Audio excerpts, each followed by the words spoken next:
the patient with this tachycardia actually had an underlying thought on what it could really be. So if you can notice here, the axis actually changed. There are T-wave inversion not really seen during the tachycardia. So let's discuss more about this ECG. So this is the ECG during tachycardia. So notice in the inferior leads that it's actually negative. So it's negative, whereas the ECG during sinus rhythm is actually positive in the inferior lead. So axis has changed. And V1 and V2 is not really that narrow. It actually looks broadish.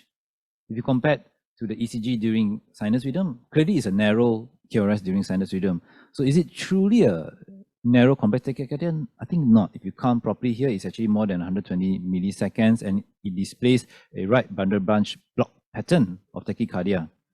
So could it really be normal, your normal SVT, AVNRT, AVRT? Perhaps not, if I pointed out these few features to you. So let's think again. What is the likely diagnosis again in this patient? Can I get the slide though?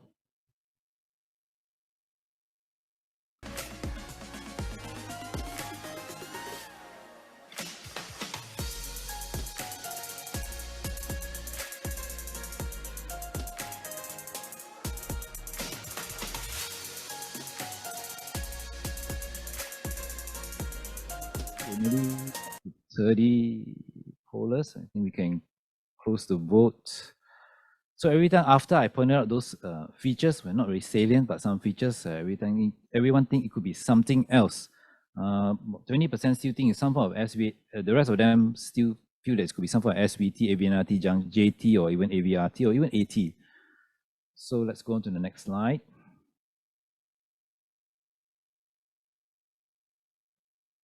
Okay, so if we think at this diagram of the heart, looking at the axes on our ECGs, so this highlighted in red is the left posterior fascicle of the left bundle branch. That highlighted in orange or yellow, that's the left anterior fascicle.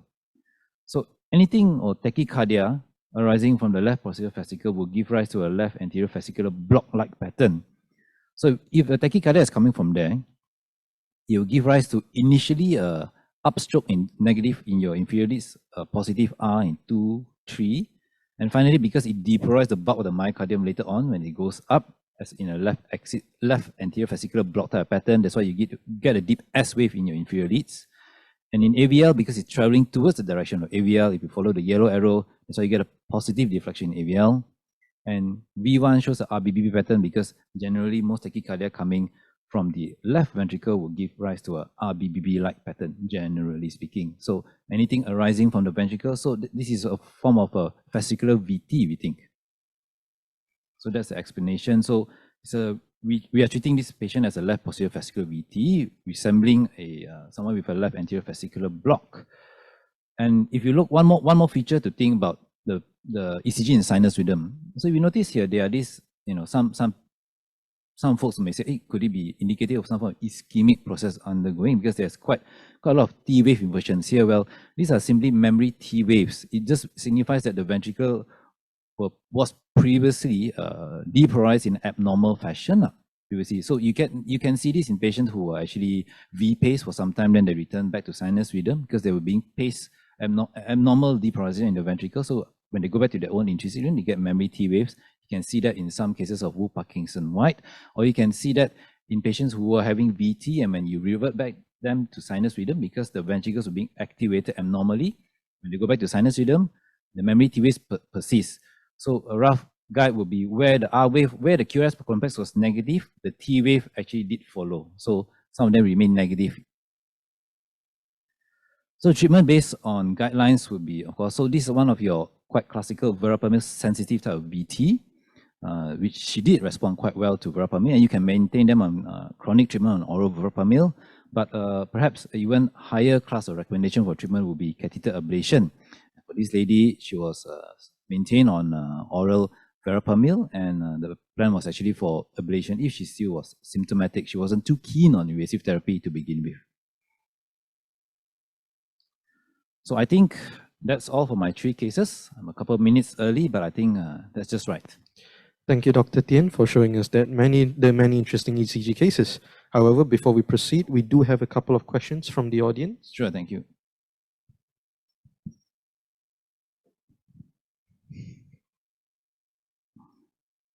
Okay, so I'll take the first one. So you should defib the patient with TDP lah. That's mainly that's an algorithm for polymorphic VT. The second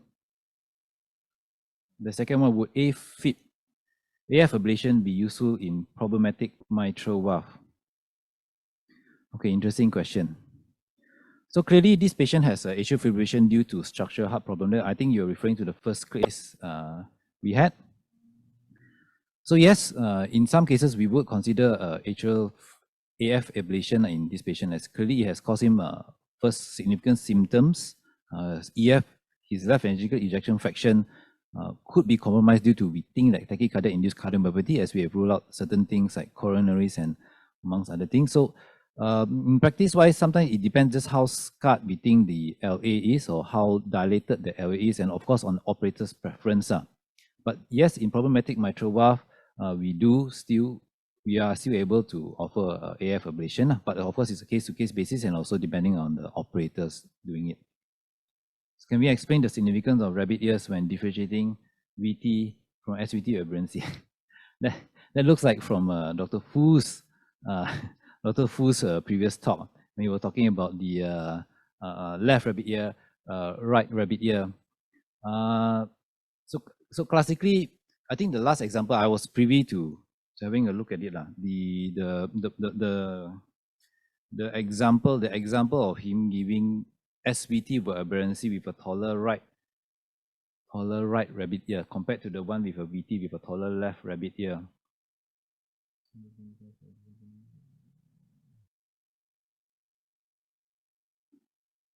I think I'll get back to you on that. I need to PM you on this because I need to think back on the conversation. Maybe my next speaker will be able to help me. But anyway, I'll go on to the next question. Which beta blocker would be best choice for CPVT? So for this patient, we actually gave propranolol.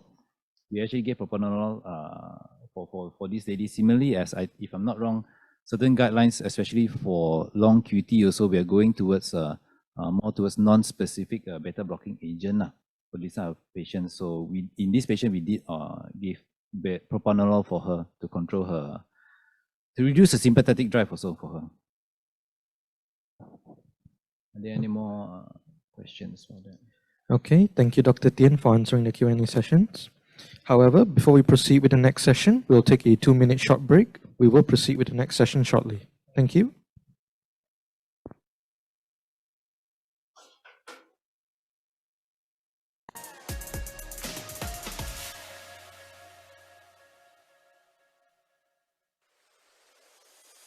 Sometimes there's no one else who loves me like you used to.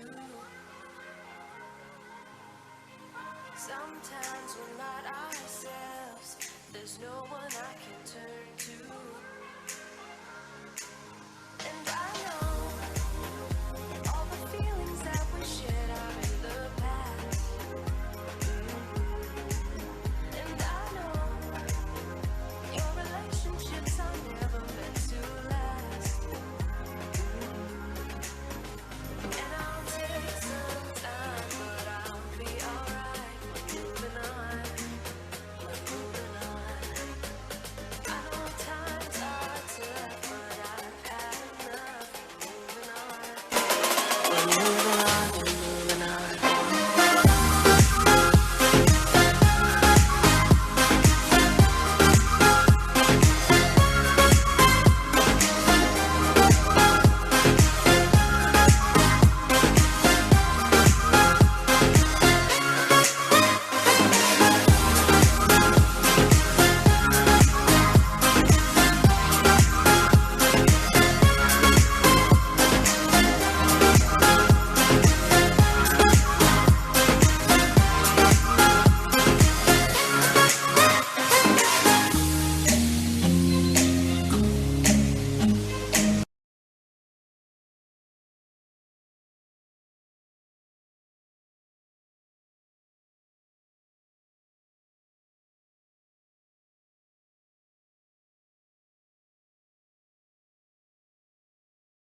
All right, welcome back, everyone.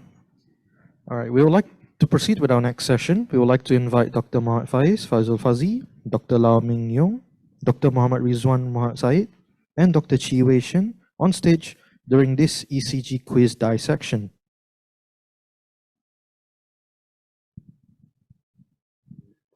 Okay, good evening, everyone. I'm happy to see actually many of you all are still staying back, although it's late in the evening, to actually join us for this open ECG quiz dissection. And I think I have three very established colleagues here, Dr. Faiz, Dr. Ridwan, and also Dr. Chi.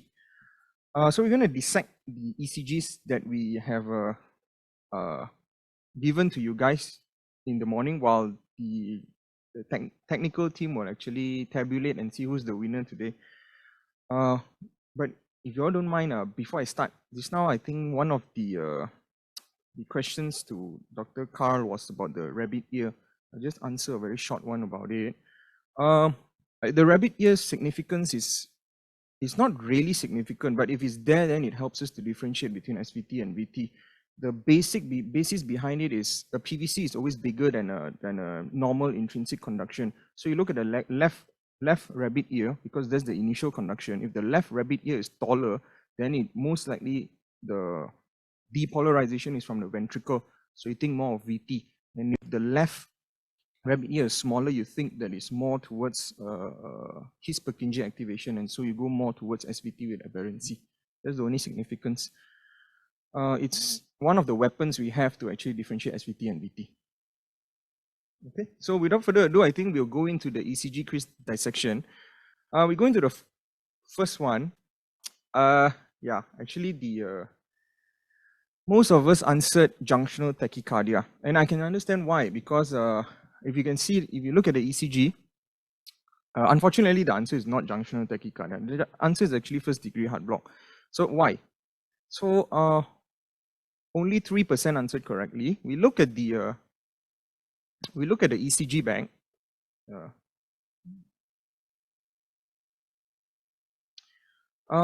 So as you can see, this is actually I would say I can't find a P, okay, but I can see the QRS, and the QRS is narrow. So that actually removes second degree heart block, because there's no drop and complete heart block. Because the A and the V are not dissociated. So that leaves us with first degree heart block, junctional tachycardia, or sinus arrhythmia. Sinus arrhythmia, you should at least see some P waves that are varying in degree, but we don't see it here. But it's not to say that we don't have sinus arrhythmia, just that the diagnosis is not sinus arrhythmia, because you can't actually discern the PR interval. So, but what you can see is, you can see before the QRS complex, for some beats, they are actually kind of like a slurring, right? And then some of them doesn't have. So you can think that it is delta, but you must remember that delta is consistent because the rate is consistent. So the rate of pre-excitation is always consistent.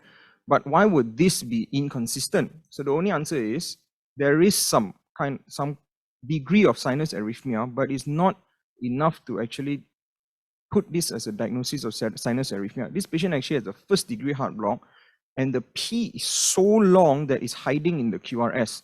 So if you see the P, this P, it cannot conduct to this QRS, no way. So I'll just, I have a diagram here actually to show. This is a long lead through that we have, and you can see these blips, the one that we think is delta. And as I said, varying degrees of delta, which is uncommon when the rate of the QRS is almost regular. So what we can think of is, this actually is the P wave for the next QRS complex. And this actually happens throughout the whole strip. And so that's why the answer is first degree heart block. Okay. Anyone has anything to add? Okay. Oh, yeah. Oh, hold on.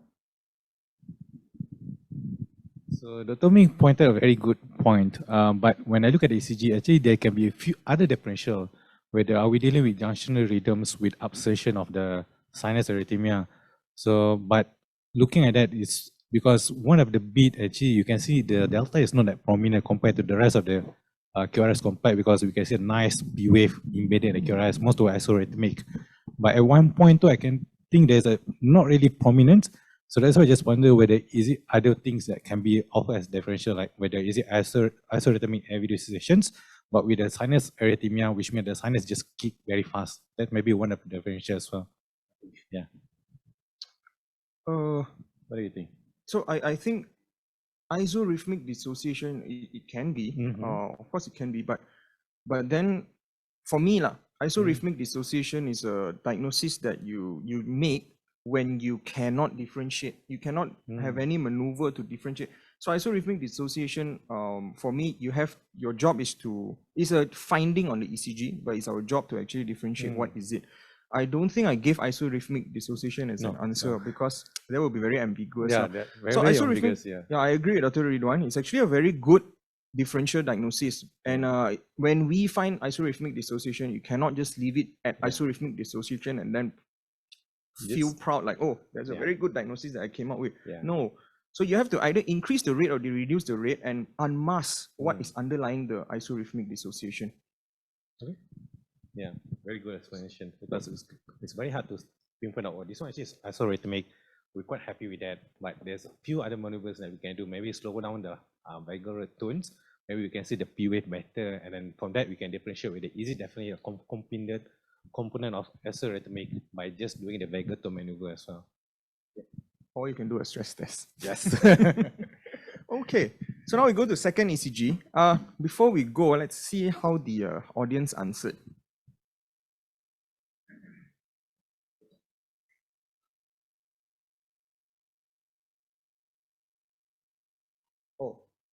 So most of us answered AVRT. Okay. So I also can understand why people think it's but the answer is junctional tachycardia. So why? So we go back to the ECG. So you can see. Let's go to the case. So you can see this narrow complex, right? So definitely no questions asked. Anyone would agree with us that it's narrow complex. It's not even 3 boxes, that borderline white complex is really narrow. So we know that this is a narrow complex tachycardia, and we know that there is more V than A. We can see because I'll just show it to you. You can see that there are blips on the ECG, but you cannot time it very well because the P waves or the blips are actually inside, embedded maybe in the T wave, the QRS complex, etc., etc. But you know these are the P's that you can see. So you can actually see that this is actually the shortest PP interval that you can find. Okay, there may be something shorter here, but we don't know. So but this is the shortest that you can find. So with this shortest, you can actually try and map and see what is on the subsequent and the previous PP interval. So if you map it, you can actually see that there is actually a P, and the P is actually hiding in the T wave, the QRS complex, and you can actually match everything out. The PP is very consistent. And so is the RR interval. So you know that there's 25 RR in QRS complexes and 18 atrial or P waves. So there's a discrepancy here. So there's a dissociation, AV dissociation. So when we have AV dissociation, you go through this algorithm. You have if you have more A than V, then you consider it as complete heart block. Very easy. If you have A equals to V, that is when the problem comes, isorhythmic dissociation. So we must actually differentiate whether it's complete heart block or ventricular rhythm. So if you have more V than A, we assume there is always ventricular rhythm, but that's not always the case. It just means that the rhythm is just below the node. So it's infranodal. It can be anything infranodal. It can be your fascicular VT also. It can be your ventricular rhythm. It can be your junctional tachycardia that cause this. The reason why it's not fascicular VT is because the QRS complex is too narrow to be a fascicular VT. Because anyway, fascicular VT, when it depolarizes, it must catch into the fascicle. So you must have at least either a posterior fascicular block or an anterior fascicular block picture. So you get a wideish but not very wide QRS complex. So the answer is For me, it's junctional tachy lah. What do you guys think? So again, this is almost similar to the previous explanation. It's more toward AV stations. It's just trying to find where's the A, where's the V, and then as you pointed out very nicely, where's the caliper.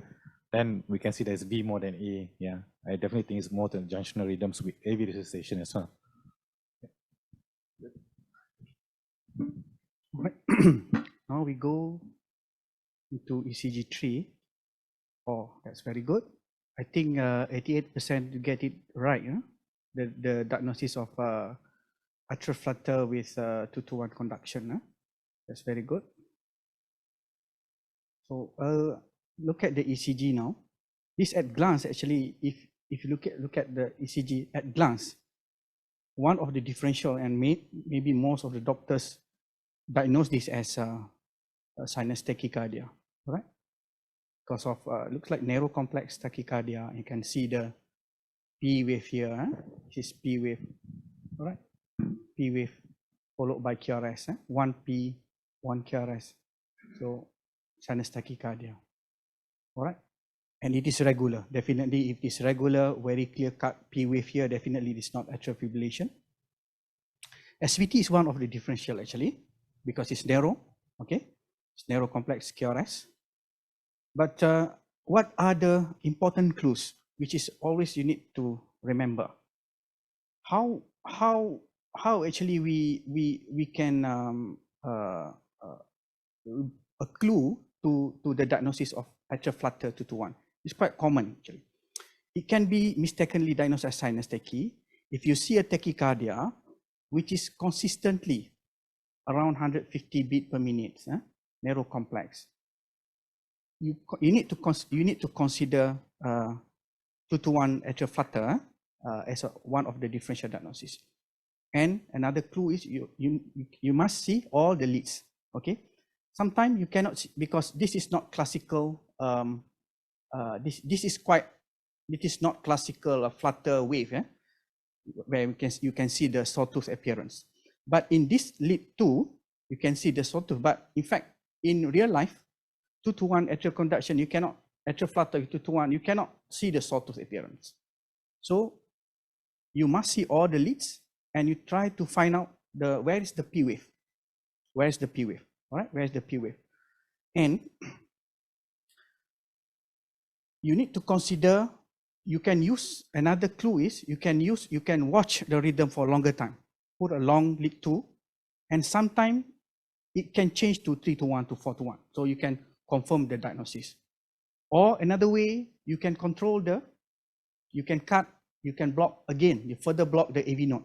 You can give what? You can give adenosine, for example. You can see the P wave clearer. All right. Another way is quite not commonly performed is we are doing Lewis lead to further enhance the P wave. It is not really common done, but you can consider to do it to see the P wave clearer. All right. When you see tachycardia, any tachycardia, sinus, you see narrow complex tachycardia, you are not sure what is your diagnosis. First step, try to find out where is the P wave. Okay, if you see, there are Bigg's rule, if you see a P wave, if you see a P wave in between R to R interval, okay, for example, in this lead 2, 3, AVF, you can see here, the P wave is negative here, all right? This is the P wave, negative here. In fact, it is in the middle of R to R. You should suspect, based on this rule, you should suspect another P wave in the QRS here, embedded in the QRS. So this is, you can see quite clearly, 2 P wave followed by 1 QRS, all right? And this is how you do Lewis lead, okay? Right arm at the manubrium, left arm electrode at the 5th intercostal space, left leg at the right lower costal margin. So important thing here, do not miss flutter. Many of us diagnose this ECG as a tachycardia, sinus tachycardia, and keep on giving medication, beta blocker, But sinus tachycardia, remember, it will not fix at 150. Sinus tachycardia, you have this fluctuation, 120, 160, and 70. If it's fixed around 140, 150, always think of atrial flutter. Any added information from on the floor? Actually, I have no comments on the ECG. I think it's well explained. But regarding the ECG machines, right, we have like old machines, then one lead you print out, then followed by another, compared to the new, so-called relatively new ECG machine that 12, I mean, you can get a 12-lead ECG at one go. I tried to do the Lewis lead using the so-called relatively new ECG machine. You really can't print out, because you must have all the 12 vectors to be together, only can print out. But let's say you try the old machine, one lead followed by another, then you can do the Lewis lead. I think the Lewis lead, you just have to change the three leads. The earth is still there, and then you just put the 6 V1 to V6. But you look at the 1, 2, and 3 only. You can still do it. The day I tried, not sure why, you put an error, so I can't print out. Okay. I think why Faiz brought this ECG out is, I think it's very important. Flutter, we give medications to rate control, but actually flutter is potentially curable, because if you send a patient for ablation, it's not I think Chi will be able, or Faiz will be able to tell you, it's not actually a very difficult ablation, and it's potentially curative. We actually, the patient doesn't need to be on any medications after that for the flutter. So I think it's very important to identify this, don't misdiagnose this, and then send to maybe an EP center for ablation. Otherwise, I think good ECG. But I think this case is very similar to your case, And I mean, of course, the big screw is there, but let's say you look at the PR. I mean, let's say it's sinus tachycardia. The PR is supraphysiological. I mean, of course, this is a flutter wave. So, I mean, let's say they think it's sinus tachy, it will look as if like this. Yeah, so because this is very fast, so that's why the PR looks very short. Yeah, so it should give them a hint that this is not sinus. Huh? Because this is a flutter. I'm trying to say that. I mean, let's say they think that this is sinus tachycardia. The PI is just too short to be sinus to conduct down to give the PI interval. But anyway, if you're on call and you're not sure, patient is very stable, you can always follow Faiz way. Just give adenosine and see.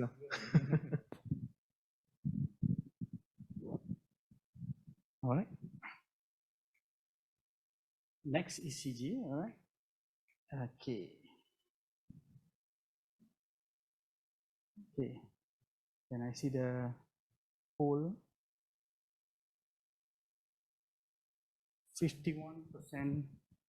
Yeah, half of you answer it as a sinus pause. Huh? Okay, now we go back to the correct answer will be second degree SA exit block, type 2. All right, okay.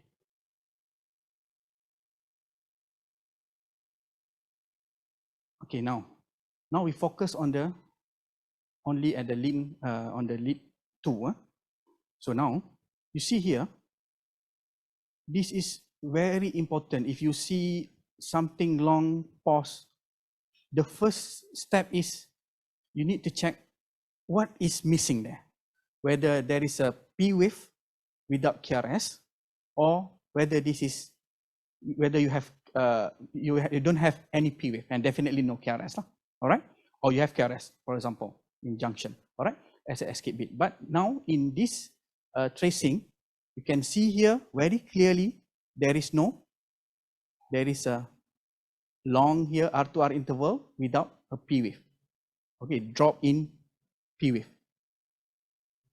And one bit, 1 P followed by 1 KRS, 1 P followed by 1 KRS. So most likely this is come from the sinus node. Okay, sinus node. Look at the pause, R2R interval here, R2R interval here, R2R interval here. If you measure accurately, it is around 1.6 seconds. And look at the P to P interval prior to the lost bit, or you need to measure all the P to P interval. Try to get what are the shortest P to P interval. This P to P interval, P to P here, P to P here, almost the same, right? So it is around 0.8 seconds. Okay, it is half of the 1.6 second. So the P to P interval is same. It is same. P2P interval is same, and its pause double to P2P interval. So this is, we call it as sinoatrial exit block, type 2. All right, secondary degree, type 2. If you have type 1, you will have, I think this morning, Dr. Rizwan has explained to you the type 1. You can have type 1 also sinoatrial exit block, second degree. You have P2P become shorter, but this one P2P is maintained same. Okay, so you can have sinoatrial type 2 by multiply the P2P interval. You can have this one, for example, this is double. You can have triple. Okay, exactly the number. Triple will be 2.4 second. So it's exactly multiple preceding P2P interval. So SA exit block, very important to know that as in a sinus node, you have not just a pacemaker which produce the impulse, you also have transitional cell, which is a conduction, like a AV node in the AV node down. So this is a transitional cell, transmit the impulse out to the atrium. To produce, P cell produce, T cell transmit out. So failure of transmission, but the production is normal. It is a subtype of, actually, this sinoatrial is subtype of sinus node disease. It can be mistakenly as sinus arrhythmia, but in sinus arrhythmia, the rate usually gradually slowing and then gradually speed up. And there is no R2R pattern, no multiple or no triple of the P2P interval. Another differential is sinus pause, as 50% answer this question.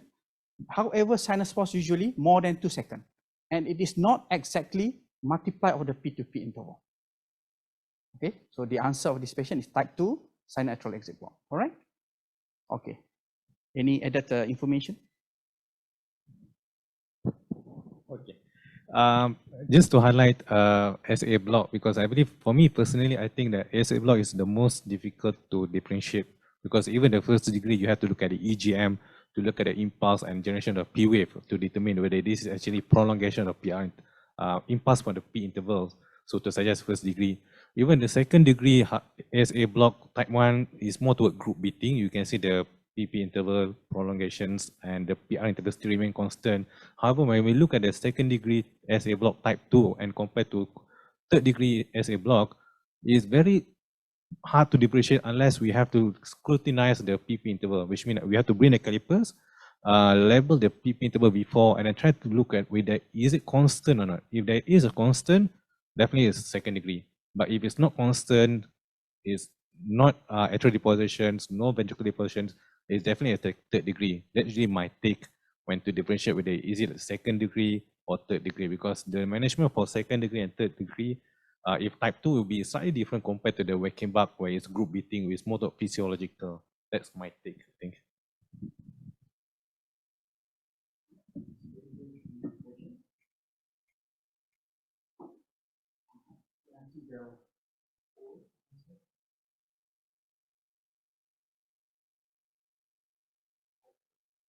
Unifocal atrial tachycardia, very good. Half of you answer as a unifocal atrial tachycardia, very good.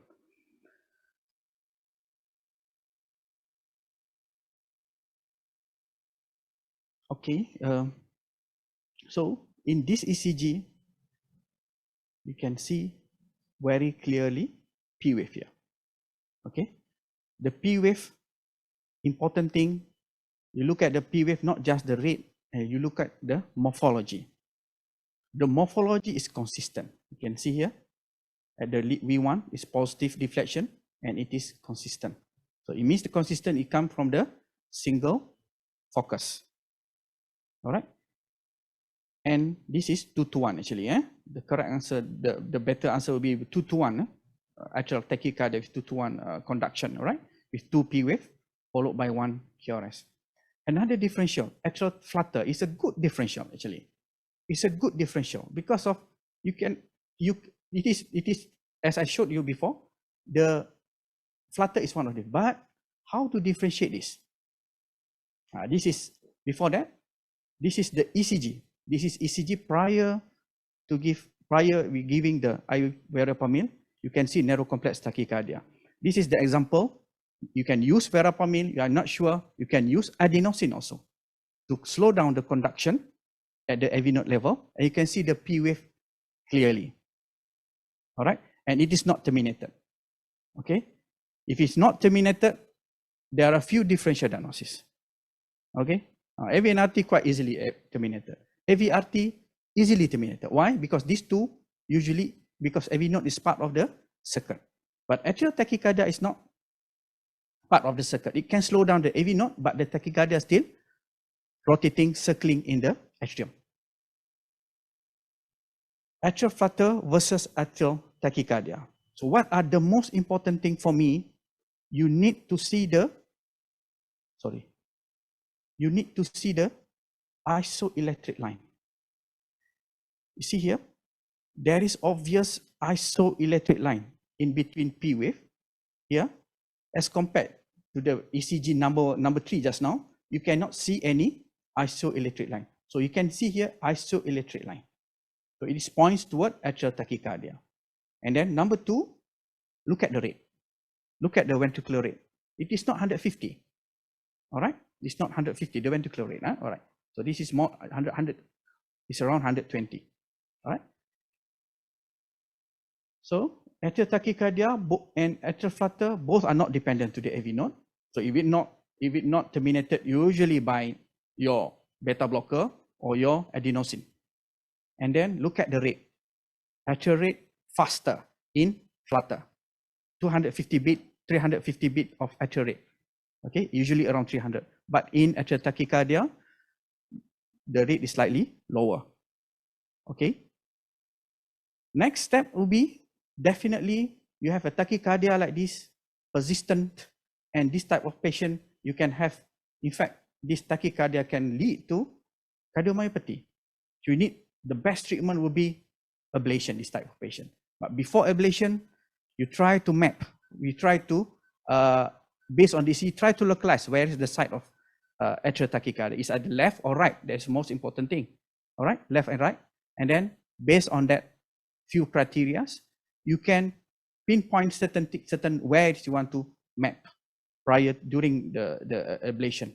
So this is very important for electrophysiologists to decide where to map, because we need to be more specific, more focused during the ablation. All right.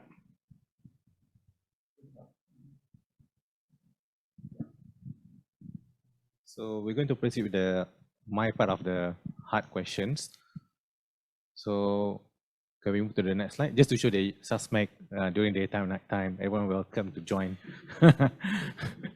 Okay, so this is actually one of my patients just recently came to our hospital to suspect. And can you show the choice for answer or their pooling sessions?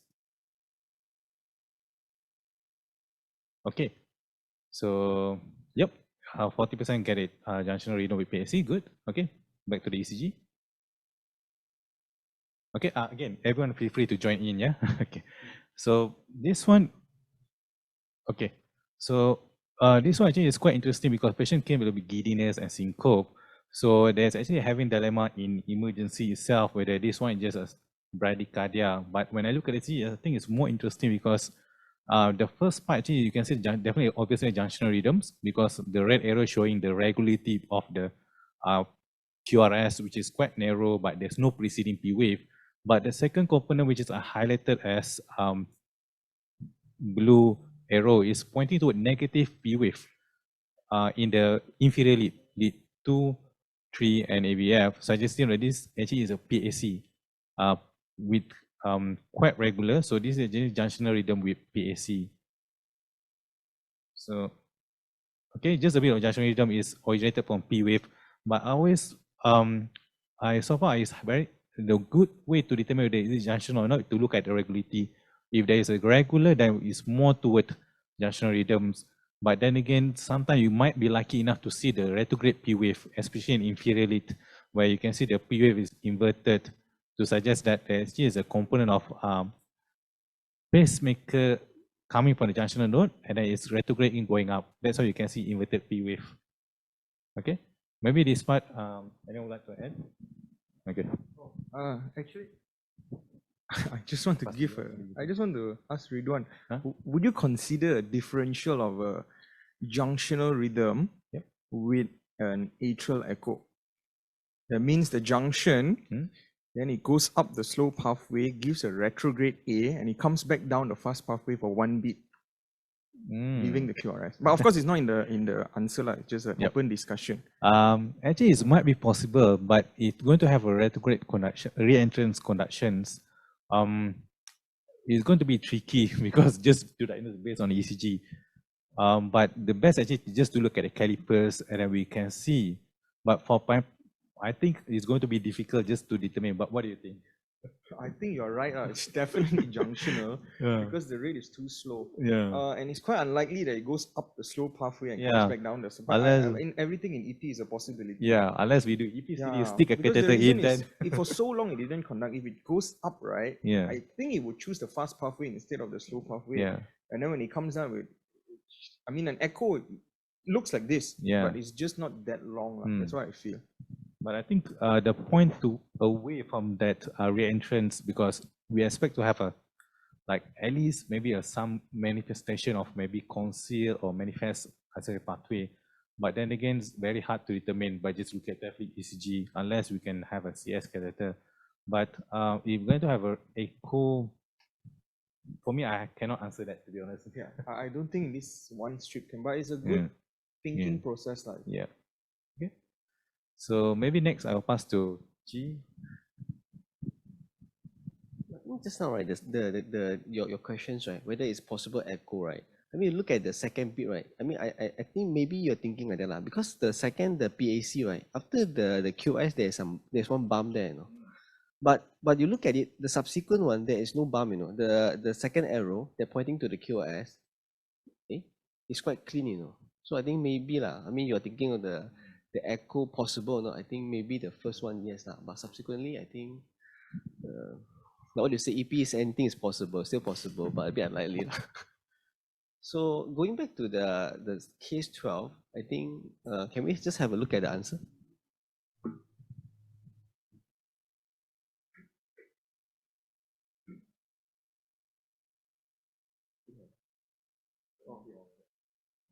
Oh, okay. So I think in this case, I think majority, 63% got it correct, which is they got it as a VT, a polymorphic VT. You have the Oh, okay. So I think in this case is quite interesting is, I mean, you can see that there is a bidirectional VT. So I suppose these patients is exercise-induced palpitations. So if in this case, most likely the resting ECG will be normal. Then by looking at this, I think it clinches the diagnosis of a CPVT.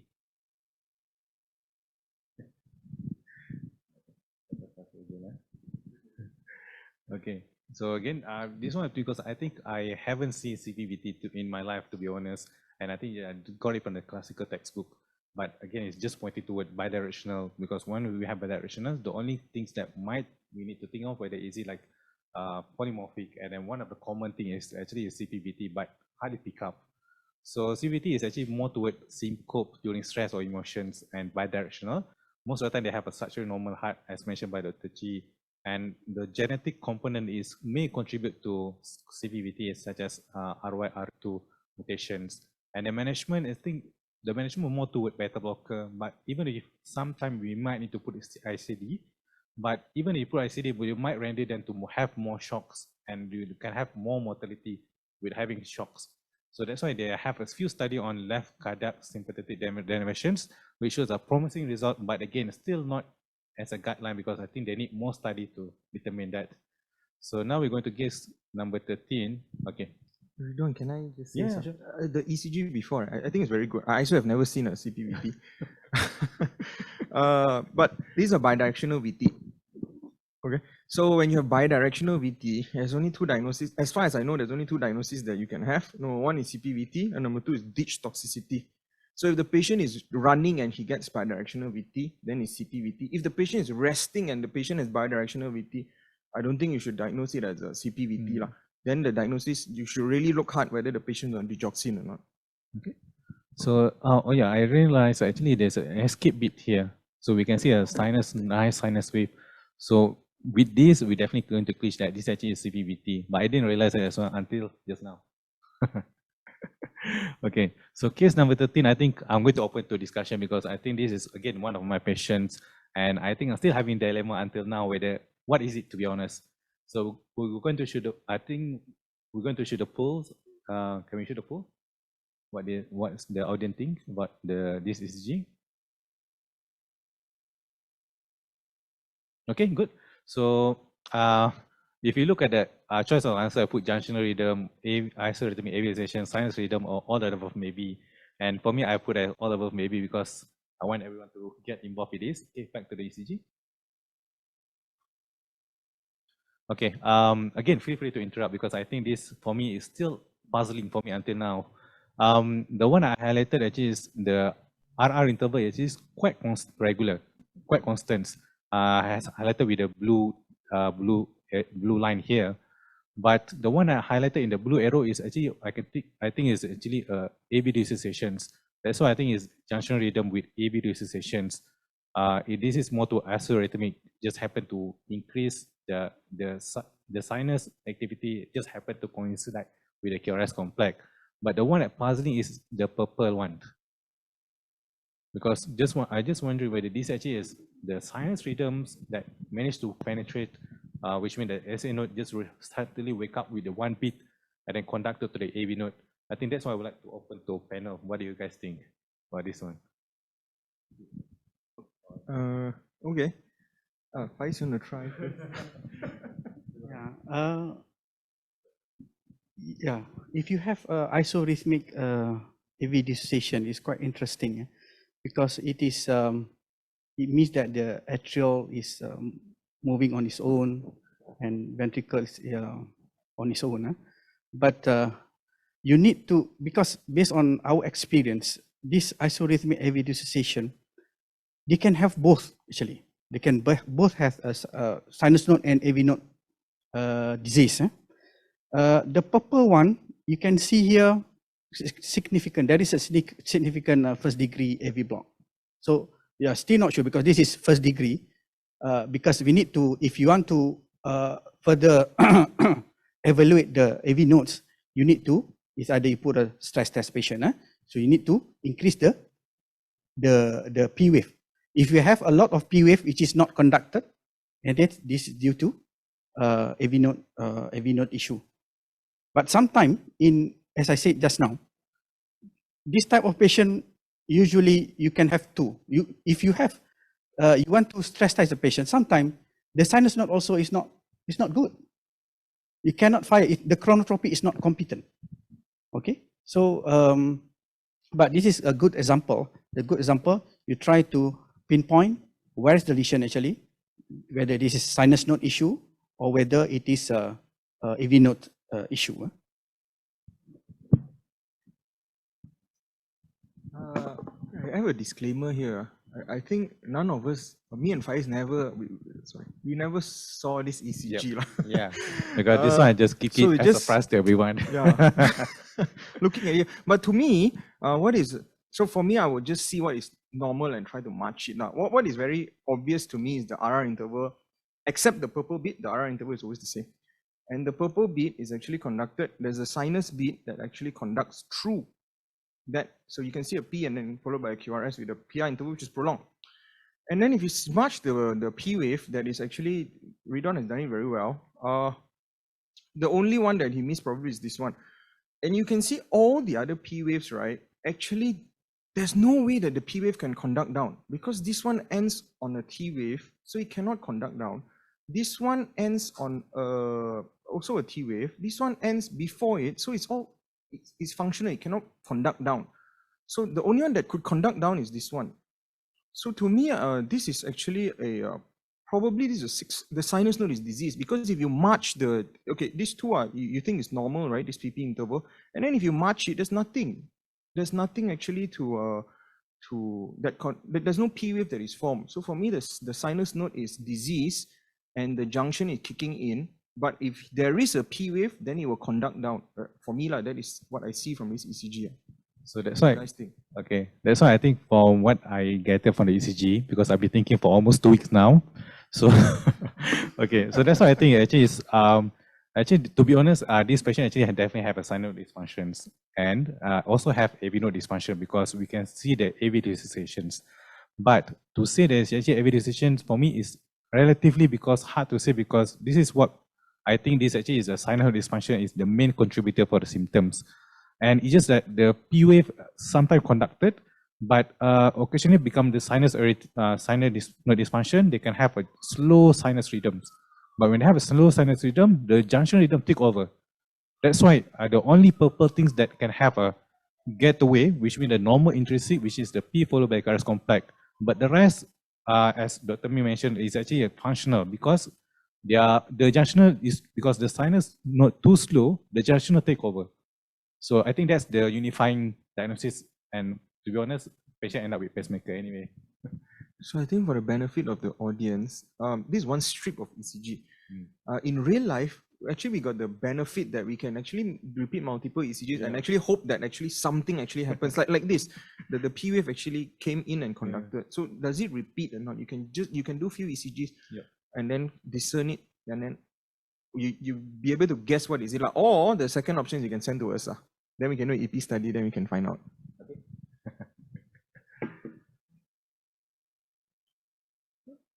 Okay. So again, let's show the pool now. Okay. So this actually ECG is actually based on true story, which is they forward to me asking about my opinion. And they're actually thinking more toward, again, they are most of the other side also thinking about ventricular rhythms. So let's go back to the ECG because there's a reason why I think it's about VT. Because I believe to determine VT, there's a few algorithms, Berike, Brugada, but both actually, I think the only unifying, I think the most easy to look for actually is AV dislocations. Because if you see more V than A, it's definitely VT. That's why for me, when I look at the ECG, first thing I try to look is try to find, is there any A or not? And how is the quantity, whether is it VIMBO or A? So the things that are highlighted in blue, I think is this is P wave, because especially this part, you can see the P wave. And not much atrial activity that you can see. So that's why I think it's one criteria is more toward VT rather than SVT or ventricular rhythm, okay, or as rated. Another thing is pointing toward VT rather than as rated ventricular rhythm because look at the QRS complex between both the one I highlighted in star and the one before and one after. It's almost like an alternate. So they can have a QRS alternate, but at the same time, they also have a T-wave alternate. Here, one before and then the one after. It's almost like a cyclic kind of thing. So when we have a QRS alternate or T-wave alternate, we only think about reentrant tachycardia. And the common thing is more toward AVRT. But MVT actually is actually a micro reentrance tachycardia as well. They can have a reentrance. And that's why I think maybe this one is pointing more toward VT because of the, I can see AV dislocations. And again, even though it's alternate is more toward SVT, but they can manifest in VT as well. And the one thing I would like to highlight is actually, I'm not sure whether is it considered true or not, but I think the QS actually is relatively approaching to the criteria, but it's almost concordant. It's just that like a pattern break kind of thing, where it's negative, positive, negative again. So that's why I just wonder whether this, I think based on that, I think it's more toward VT. But again, open to discussion.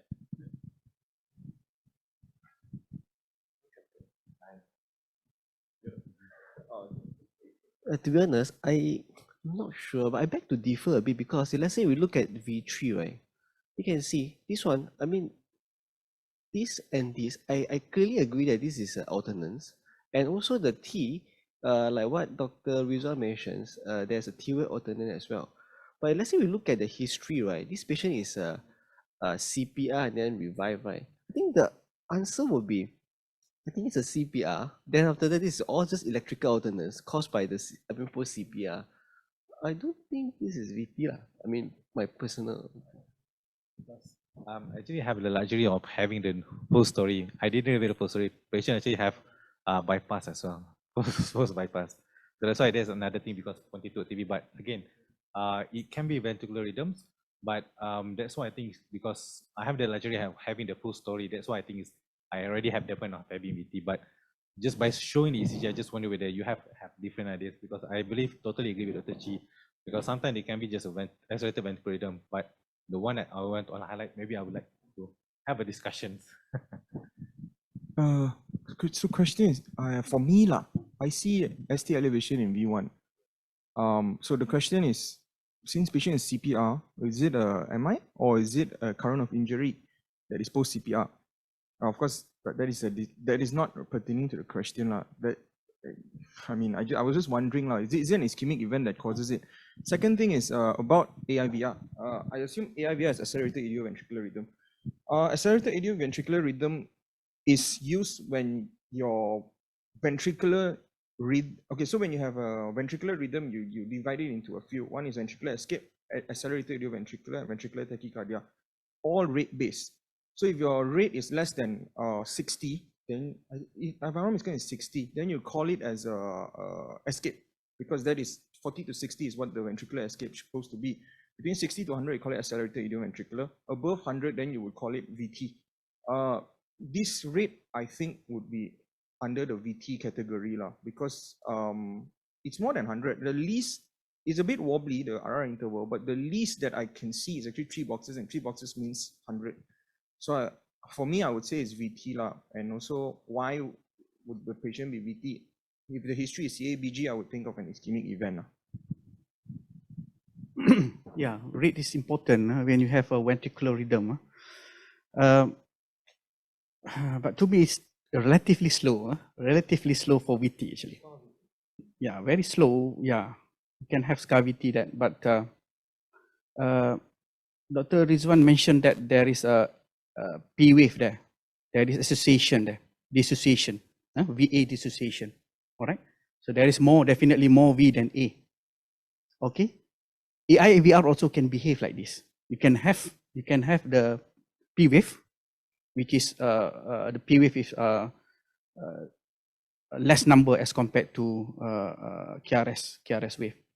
So again, yeah, AIVR is I think is a solid differential diagnosis, looking at overall, and yeah, rate lah. Yeah, you can have the differential. You can say that the rate because of in the scar VT, scar VT can slow VT because of you have the scar there to re-entry around that.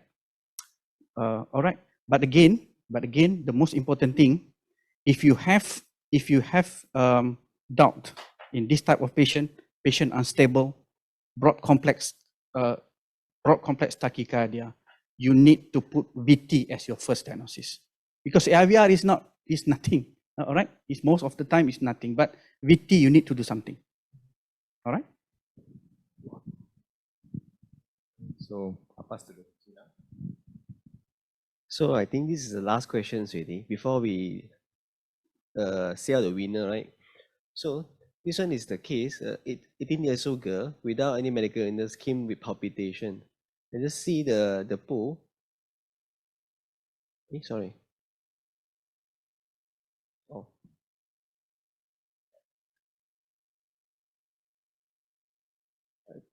I can't see the last answer, but seems like it's like, wow, this is very interesting. This is what they call what? What? Stairs? Whatever. So it's very interesting because it seems like it's almost like 1/3 septogram, is it?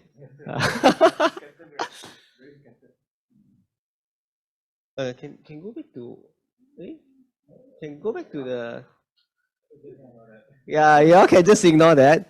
Okay, I think one thing interesting here is, I mean, this is a narrow complex tachycardia. Everybody can see. In terms of the retrograde P wave, I think this is quite clear in terms of retrograde P wave. But one thing striking here is, in between, let's say you already can see, there are some isoelectric line here. So let's say you can see here, there's no P wave here. So in this case, let's say you match the V compared to the A, there's definitely more V than A. So let's say you're talking about AVRT, definitely it's out, because your AVRT, the atrial and the ventricle are just like husband and wife. So this is definitely out. The second thing about this case will be atrial tachy. So if let's say we zoom in at the inferior leads 2-3 AVF, this is a negative retrograde P wave. So it's basically suggesting that this is from the bottom to top. And if let's say you're talking about atrial tachy, you're talking about maybe lower down near the CS there, coronary sinus there. So if let's say this A can give to this QRS, but it won't happen here because there is no P wave here. So you can't be giving the QRS to the next one. Because your atrial tachy, in terms of atrial tachy, your A is a driver. So if let's say there's no driver there, then the tachy should stop there. So, and then clear cut, like what Dr. Faiz has mentioned, you can't see anything like flutter wave here lah. So basically you can rule out atrial tachy, atrial flutter, and AVRT. But the only thing that you can't rule out is your AVNRT, because your AVNRT is actually basically at the in between the atrial and ventricle. It doesn't need the atrial and ventricle, to be honest.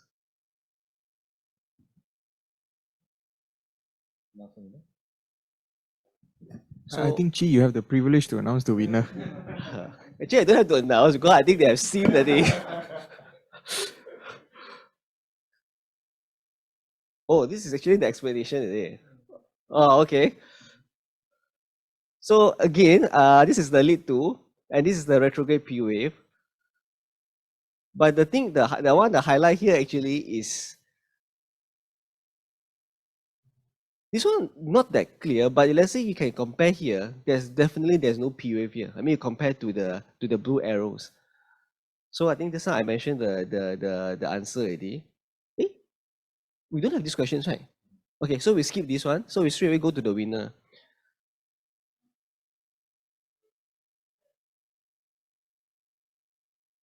So I think you all have been waiting for this announcement only. So the winner, I think the winners from the fifth prize first, or for the top 3. So we start from the third. So I think you all can see. Then I pass it to Dr. Rizwan. Okay, I'm going to announce the number 3 lah. So I'm going to announce the number 3. So first of all, congrats to Kenneth Koo K Leong because score 3, answer 20 out of 30. It was close competitions between Kenneth and Ziyuan, but congrats to Kenneth because I think maybe you answer very fast compared to Zayan. Okay, and number 2, I think Bei Boon Chong, congrats again, answer only 8 wrong. I think initially his answer, she answered I think the most questions in the beginning. I think the only simple one, she was the top, but Kid Hao apparently managed to take over and then beat them both. Okay, congrats to Kid Hao.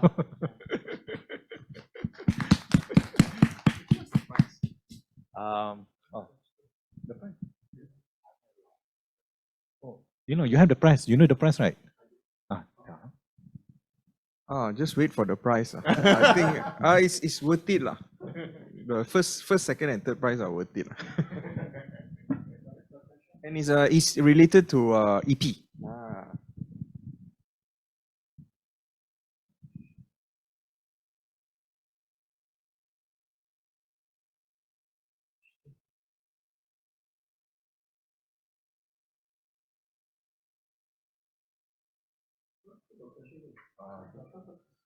Functional tachy with PAC. Which one is this? I think the mine one.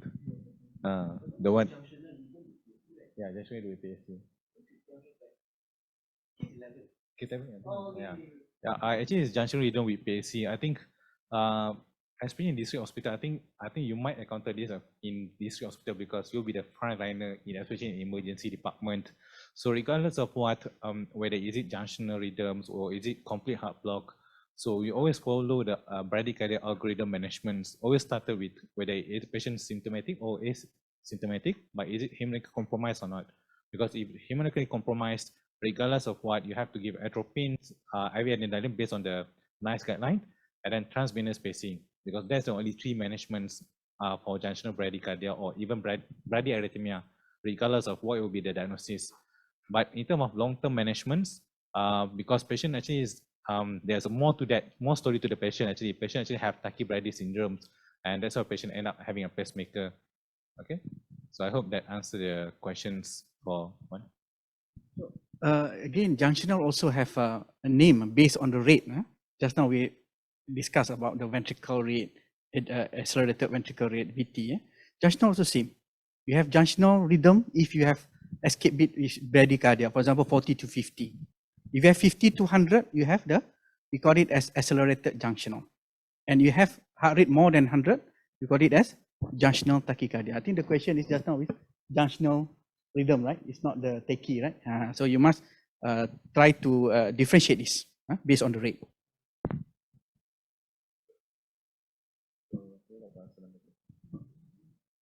Which question is it? Number 2. This PR longer than R2R means slow pathway conduction. Not sure what's the questions. No? Your question, probably your question. I actually, to be honest, I don't understand the question, but what I can guess is you're asking that if the PR is longer than RR, does it mean that it's slow pathway conduction? Actually, it's impossible because the PR can never be longer than the RR. The RR is the time between the R wave, the P wave, and the R wave. Then the PR interval is part of the RR interval. I think you're referring to my first one. The PR is actually the same as the RR, and it's not slow pathway. It's just that the AV node is blocked so bad, the patient has a very severe first degree heart block. That's why the RR interval can be so long. It's not slow pathway conduction. It's just that the AV node is as such. Because if you're talking about slow pathway conduction, then why wouldn't the sinus node go through the fast pathway? Because if you are saying that there's a slow pathway conduction, then there must be a fast pathway conduction. So if you stimulate the atrium, it would go through the fast pathway, regardless of whether the slow pathway conduction properties, what are the slow pathway conduction properties? We're talking about slow pathway. But for my case, there was only one pathway. There was no fast and slow because they didn't shorten, right? Okay, I think that's it. Maybe back over to you guys. Thank you, fellow doctors, for the ECG quiz dissection, and congratulations to the winners of the ECG quizzes. As we strive to continuously improve and bring you the best webcast experience, we value your opinions highly. Here are some event poll questions, which will take you less than a minute. We appreciate your participation. Please make your selection now that the poll is open. Thank you.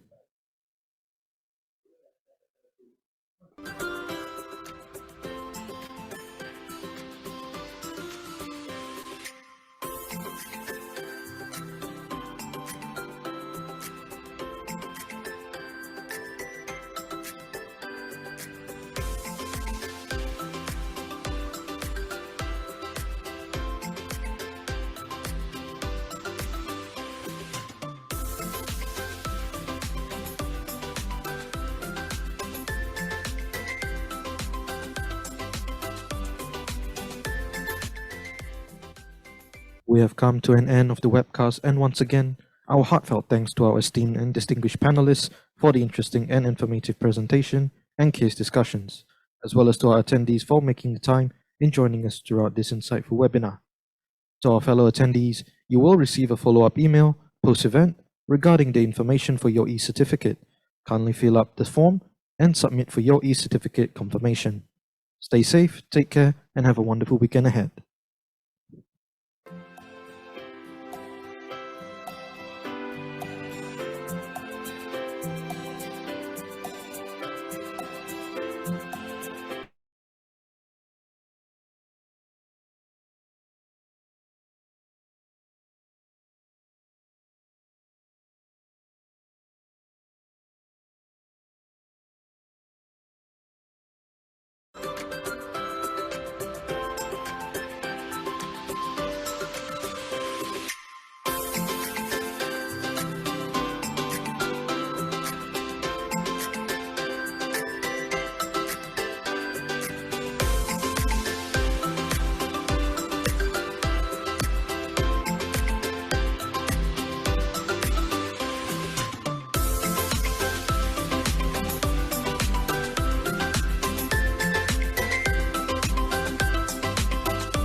Recording stopped.